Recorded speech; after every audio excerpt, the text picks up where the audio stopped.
Kamusta po mga kalahing Pinoy? Magandang gabi sa inyong lahat. Ako po si June.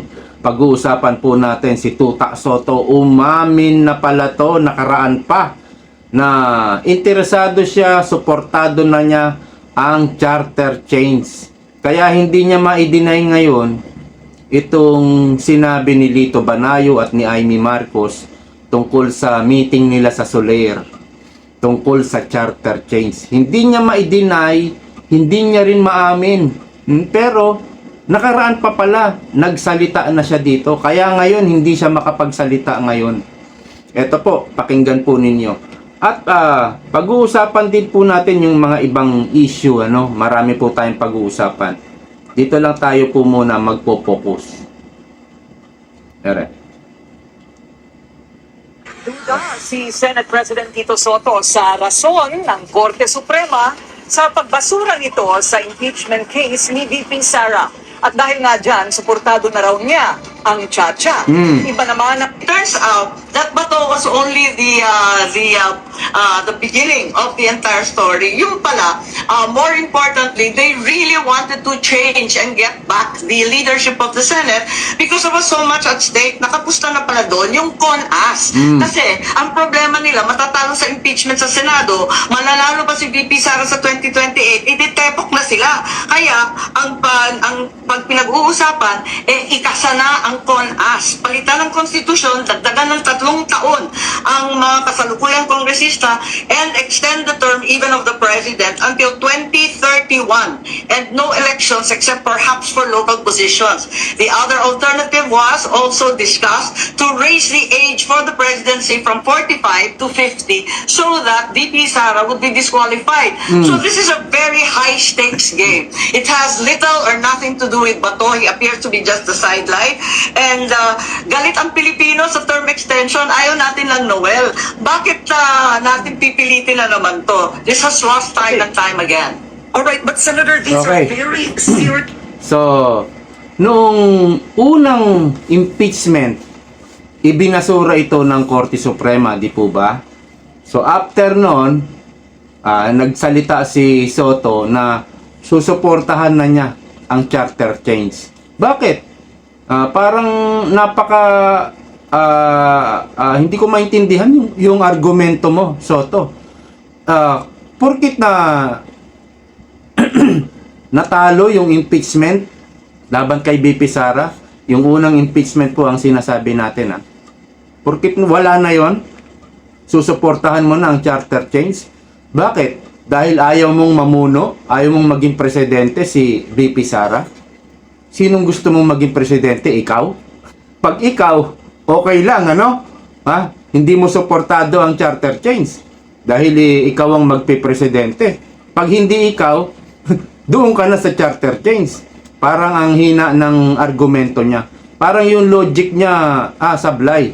Kasi, kung ayaw mo kay VP Sara, ano naman ang kakayahan mo para maging presidente? Kasi si VP Sara, may mga accomplishment. Nung mayor pa lang siya, dyan yung sukatan . Simula nung naging politiko ka, Sotto, ano yung mga nagawa mo? Si VP Sara, simula nung naging mayor, marami. Una, insurgency free. Naging insurgency free ang Davao City sa ilalim niya. Hindi po yun madaling gawin. Hindi po yun madaling trabaho. Mahirap po yun. Pero nagawa niya. Naging debt-free ang Davao City. Hindi rin po madali yun. Mahirap din po yun. May mga programa, proyekto na na-accomplish niya. Hanggang sa pagiging vice president niya, maraming fresh ideas. Kaya lang, hindi na nabigyan ng budget. Alam niyo ba, siya lang nakaisip noong kailangan magkaroon na ng sariling bahay ang vice president. Dahil ang presidente may sariling bahay na ang Malacanang. Ang vice president wala. Kung saan-saan po. Kada magpapalit ng vice president, mamimili siya kung saan siya uupa. Nangungupahan lang ang vice president. Hindi ba't napakaganda kung magkaroon ng sariling bahay, yung permanenteng bahay ang Vice President. Kaya lang hindi ito binigyan ng budget ni Martin Romualdez. Ayaw siguro ni Bongbong Marcos. So marami siyang fresh ideas. Yung mga extension office ng may tawag doon satellite office, siya lang nakaisip niyan. At mga ibang mga programa na kay BP Sara lang, hindi siya nangungopya. Marami siyang accomplishment. Mayroon siyang kumbaga maganda yung kanyang biodata, resume. Kay Soto, nasubaybayan ko yung politiko nito pagka, ang tawag nito, political career nito Wala akong maalala, no? Hindi kagaya ng mga namatay na ng mga senador, maaalala mo Miriam Defensor, sila Joker Arroyo, at yung iba pang mga sinauna pang talagang maraming nagsasabi, magaling na senador ito. Kay Soto, wala Wala ka kapag nawala na ito sa sa pagiging senador, hindi mo siya ma-remember Hindi mo siya maaalala na mayroon siyang ginawa na hinangaan mo. Lalo na't ngayon sa huling yugto ng kanilang political career ni Lacson, lalo silang sumama, napasama sila sa taong bayan. Kaya hindi sila ma-remember na ito magagaling na senador to, hindi. Ang maaalala sa iyo, Soto, 5 extra large maleta. Yan ang maaalala sa iyo. At yung mga katangian ng isang kandidato, lalo na sa pagkapangulo, yung walang bahid ng korupsyon. Vice President Sara, hindi siya nasangkot sa korupsyon.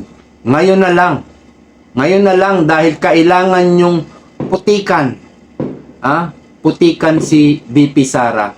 Wala siyang bahid korupsyon, lagyan natin. Ngayon nyo na lang sinisira, nilagyan ng korupsyon. 125 million?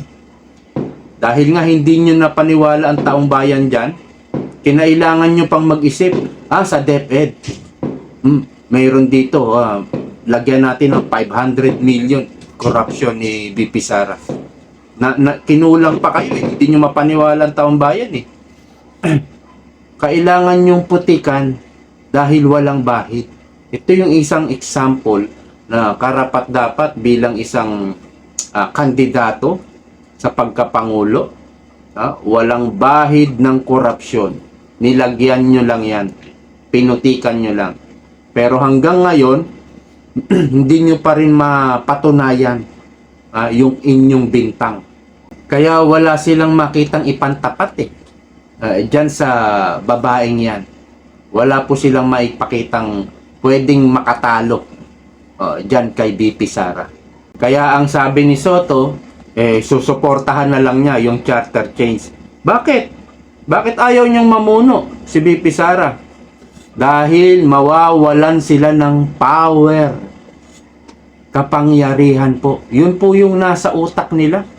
Hindi nila iniisip na maglingkod ng tapat, maging servant, yung tunay na servant, public servant. Hindi nila iniisip yan. Kailangan hindi mawala sa kanila yung kapangyarihan. Para hindi mawala, siraan natin si VP Sara. Hindi nila masiraan hanggang ngayon, mag-charter change tayo. Tingnan nyo, wala talaga sa kanila yung pagmamahal sa bayan. Ang meron sila, pagmamahal sa kapangyarihan. Kasama na dyan ang mga pleasure, yung mga pera, pakinabang, at kayabangan. Kasi pag nasa power ka, mayabang ka. Tapos ito naman si Lacson. Minsan, nag-iisip akong mag-resign as senator. Kung babasahin mo yung mga comment dyan sa post na yan. Nauna. Ba't hindi pa ngayon? Mag-resign ka na ngayon. Yan yung mga comment. Akala siguro ni Lacson, maaawa sa kanya o kung anong magiging reaction ng mga tao. Hindi po. Ang sabi ng mga nagko-comment, ngayon na, mag-resign ka na. At yung pagre-resign, hindi po sinasabi yan eh. Yung balak mag-resign, hindi po sinasabi yan. Kung gusto mo talagang mag-resign, isusurprise mo na lang ang lahat. Ang hilig sa propaganda ng baklang ito. Ngayon po, punta tayo kay Bato de la Rosa. Sabi ng NBI, ito, itinuturing na armed and dangerous si Sen Bato de la Rosa. Yan po yung napipicture nila, naiisip nila na siguro armado ngayon si Bato at may mga kasamahan siyang siguro mga retired military. Yan yung iniisip nila. At kapag nahanap nila si Bato, lalaban. Yan yung parang yan parang sinasabi nila sa taong bayan kahit hindi sila sigurado. Kahit hindi sila sigurado. Pero ganyan din yung iniisip ko, in fairness. Ha? Mukhang hindi magpapahuli ng buhay si Bato. Ganyan din po yung naiisip ko. Kasi kapag nadala siya sa dahig, wala na. Hindi na siya makakabalik. Hindi na siya makakawala doon. Wala na po. Saka wala siyang fair, impartial na justice na mapapala doon, na makukuha. Kagaya ni Tatay Digong. So, laban lang ba to? Ha? Kumbaga, patay kung patay, wag nang pahuli ng buhay. No, at ito yung matindi. Si Claire Castro versus Rowena Guanzon.